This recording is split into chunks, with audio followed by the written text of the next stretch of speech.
Alright, what's good, my fine and beautiful people? I got a lot to catch up on. I think I'm dropping 2 a day for the next 3 days so I can catch up. I've been on vacation, but I've been tied up doing things. I've been trying to drop shorts, but nonetheless, I'm here. And what I want to talk about, I saw something today Coach Greg Adams said, is that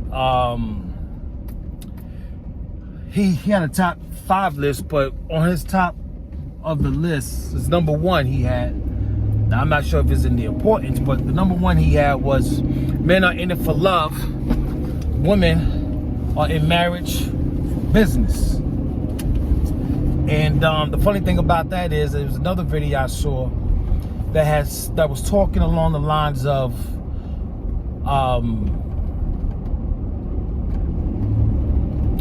men give love and they give attention, they give resources, and in exchange is love. Love is the exchange. But then when it's all over and I'm done with, then it's take. So it's definitely an exchange. Men do it for love, women do it for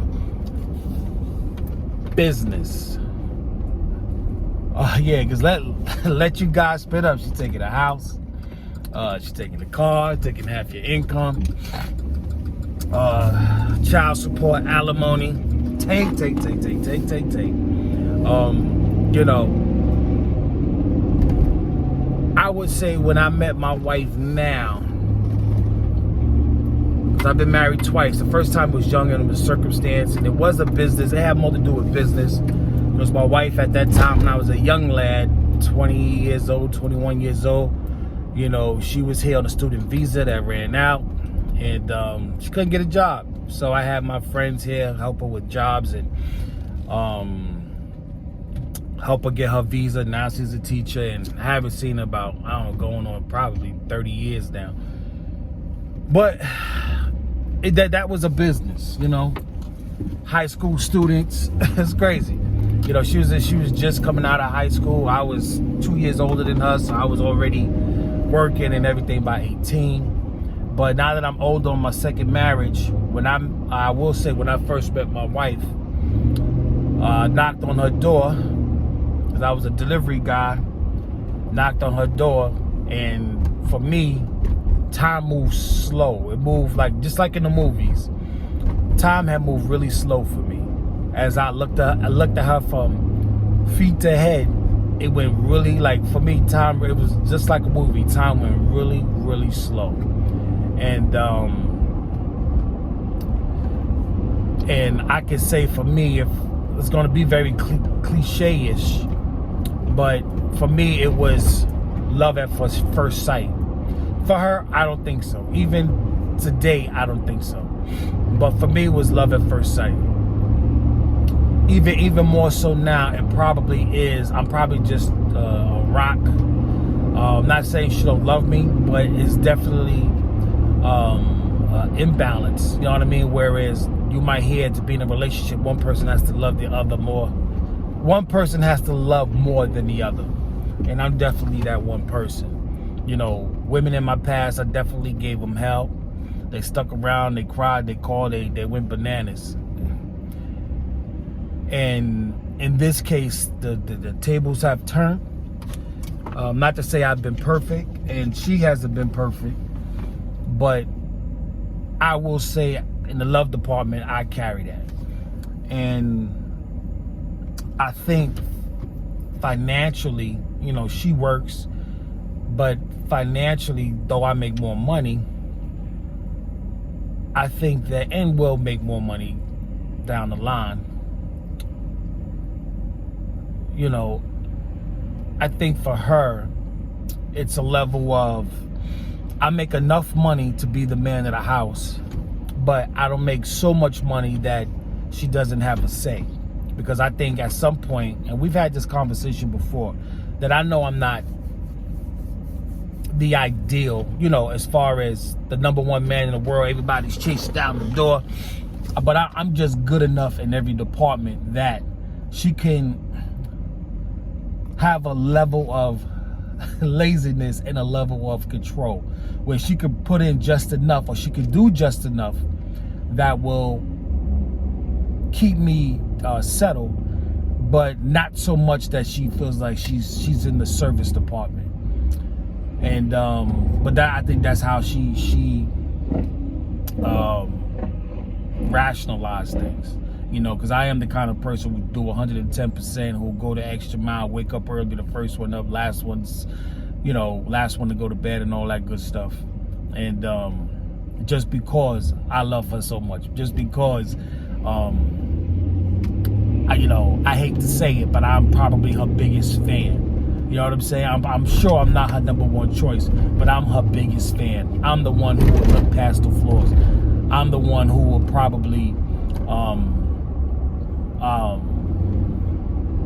take more than my share of her shit. You know what I'm saying?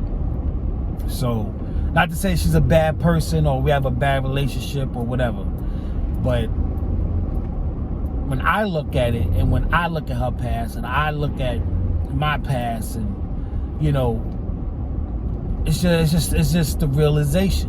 You know what I mean? And I don't envy the position I'm in. You know what I'm saying? I mean, I love my wife, love my kids, love my house. You know what I'm saying? I love it all. But I think we have a balance that makes it work or makes it keep pushing forward. But to say that I'm like comfortable, say that I feel safe, I don't know.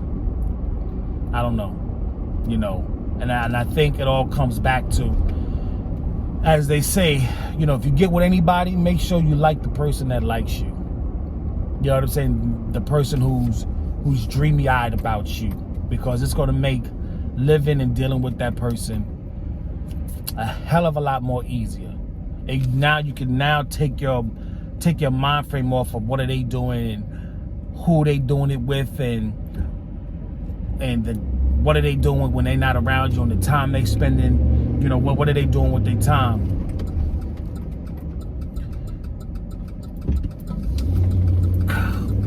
You know, it kind of helps in that department, whereas when you need to be creative, you need to be productive, you can stop the worrying, which you shouldn't do anyway, which I've learned not to do. Take those precious moments, those thinking times. Forget my bouncing, I'm moving around here, I'm driving, trying to do my thing, you know. But it keeps you focused on what really matters. And hunting and chasing and putting your nose up somebody's behind is not how you should be spending your time. You know what I'm saying? Not these hours and days God has given us. You know, we have to be a service to each other, but we don't have to be a slave to it either. You know what I'm saying? So, but with that being said, I'm gonna get up out of here. I'm gonna see you guys later.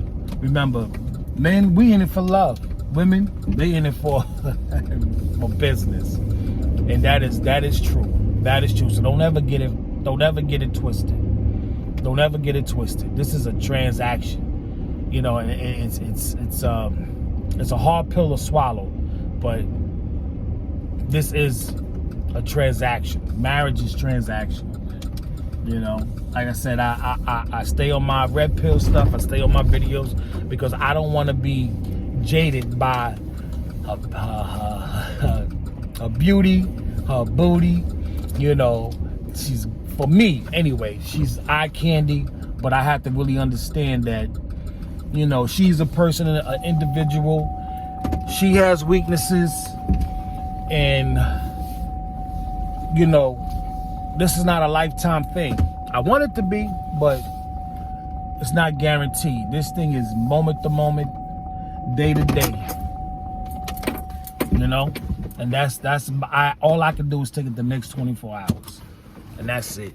That's it. So with that, it's your boy Brian O'Keefe. Remember, men do it for love, women do it for business. So before you, and as they say, at this point, I wouldn't do a contract. A legal contract. There are other ways too. If you want to secure somebody's financial future in the happenstance of your demise, there's other ways to do that. And being sanctioned by the state is not one of them. All right. So it's your boy Brian O'Keefe. Like, comment, subscribe. Thank you for supporting your boy. And I see you on the next one. But also remember, be proactive, be productive, and definitely stay positive. Peace.